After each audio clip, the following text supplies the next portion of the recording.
We challenge you to find a better villa at just rupees 1.29 crores in Kelambakam, Moyamar. மாண்புமிகு பேரவைத் தலைவர்களே, நம்மளுடைய முன்னாள் விவசாயத்துறை அமைச்சர் விவசாயத்துறை மானியத்துக்கு போய் சொன்னாரு, அண்ணன் நேரு கிட்ட ஆயிரக்கணக்கான விவசாய நிலம் இருக்கு, அவர் அங்கேயே நெல் எல்லாத்தையும் போட்டு உற்பத்தி பண்ணிக்கிறாருன்னு.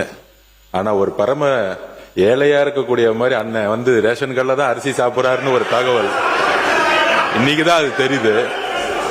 அதனால அதாவது என்னுடைய பதிவு நான் முடிச்சிடுறேன், நீங்க பேசும்போது நான் முடிச்சிடுறேன். எதற்கு சன்னக நெல் அரிசிக்கு அதிகமான ஊக்கத்தொகையும் பொது ரக அரிசிக்கு எதுக்கு விலை கம்மியும் அப்படிங்கிற ஒரு விவாதம் நம்முடைய முன்னாள் உணவுத்துறை அமைச்சர் ஒரு பதிவு பண்ணாரு.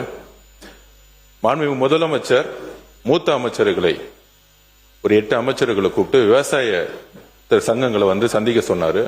நம்முடைய கம்யூனிஸ்ட் தோழர்கள்லாம் இருந்தாங்க. சோ அங்க விவசாய சங்கங்களோட பேசிட்டு இருக்கும் பொழுது அப்போ ஒரு கோரிக்கை கொடுத்தோம். உணவுத்துறையில ரேஷன் சிஸ்டத்துல அரிசியோடைய நான் சிறு வயதிலேயே பிஹெச்ல இருக்கும் பொழுது ரேஷன் கடையில் போய் அரிசி வாங்கி சாப்பிட்ட குடும்பம் தான் என்னோட குடும்பம். அப்ப சாப்பிடும் போதே அரிசியோடைய அளவு எப்பயுமே பெருசா இருக்கும்.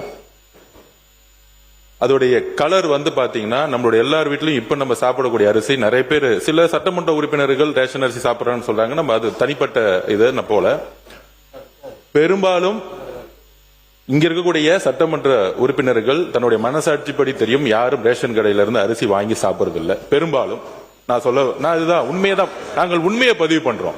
இங்க மக்கள் என்ன நினைக்கிறாங்கிறத உண்மையை நம்ம பதிவு பண்ணணும். இதுல இந்த ஆட்சி அந்த ஆட்சி போன ஆட்சி 50 வருஷ ஆட்சி பத்தி பதிவு இன்னைக்கு இருக்க நிலைமை என்னங்கிறத மாண்புமிகு முதலமைச்சருடைய கவனம் போய் சென்ற பிறகு அப்ப விவசாயிகள் சொன்னாங்க, நாங்க எங்களுடைய பயிரை மாத்தணும்னா நீங்க சன்ன நகர்களுக்கு அதிகமான ஊக்கத்தொகை கொடுங்க அப்படின்னு பதிவு பண்ணுவோம். மாண்புமிகு முதலமைச்சர் திருப்பியும் ஒரு விவாதம் நடந்துச்சு. அப்ப மாண்புமிகு முதலமைச்சர் சொன்னாரு, மற்ற ஆட்சிகள்லாம் விட்டுருவோம், நம்ம ஆட்சியில கொடுக்கக்கூடிய அரிசி சன்ன நகர் நெல்லா நம்ம கொடுப்போம், அரிசியா கொடுப்போம் மக்களுக்கு. நம்ம ரேஷன்ல கொடுக்கக்கூடிய அரிசியை அனைத்து ரேஷன் கடையில் வச்சிருக்கக்கூடிய எல்லா மக்களும் முக்கியமாக தாய்மார்கள் வாங்கிட்டு போகக்கூடிய அரிசி அவங்க ஒரு அண்ணனா ஒரு அம்மாவுக்கு ஒரு அரிசி கொடுக்கிற இடத்துல அவர் சொன்னது, நம்ம கொடுக்கிற அரிசி அவங்க வீட்டுல சாப்பிடணும், சாப்பிடக்கூடிய அரிசியா மாத்தணும் சொன்னது எங்களுடைய முதலமைச்சர். இது உண்மை. இதற்குதான் சன்ன நகர் நெல் அரிசிக்கு அதிகமான ஊக்கத்தொகை கொடுத்து டெல்டா மாவட்டங்கள்ல இனி வரும் காலங்கள்ல பொது ரக நெல்லுக்கு பதிலா சன்ன நகர் நெல்லை பயிரிடணும், அவங்களுக்கு ஒரு ஊக்கம் கொடுக்கணும்.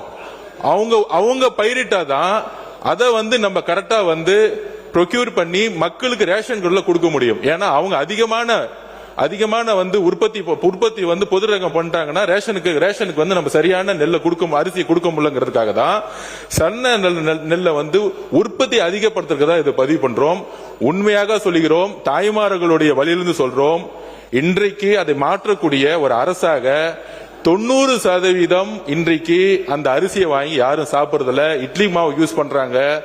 அண்ணன் சொல்ற மாதிரி முன்னாடி நிறைய கடத்தல் நடந்துட்டு இருந்துச்சு, இதெல்லாம் தடுத்து ஆந்திராக்கு போயிட்டு இருந்துச்சு, கர்நாடகா போயிட்டு தடுத்து நிப்பாட்டி இன்னைக்கு வரக்கூடிய காலத்துல சன்ன நகர் நெல்லை வாங்கி அதை கரெக்டா ஸ்டோரேஜ்ங்கிறது கிடையாது. இது இந்த அரசு அந்த அரசு சொல்ல வரல.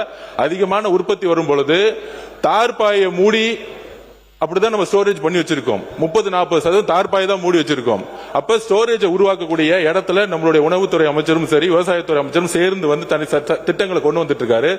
ஆனால் 70-80% இன்னைக்கு ஒவ்வொரு வீட்டிலும் தாய்மார்கள் அரசு கொடுக்கக்கூடிய அரிசியை சாப்பிடுறதுங்கிறத உண்மையான சர்வே ரிப்போர்ட்.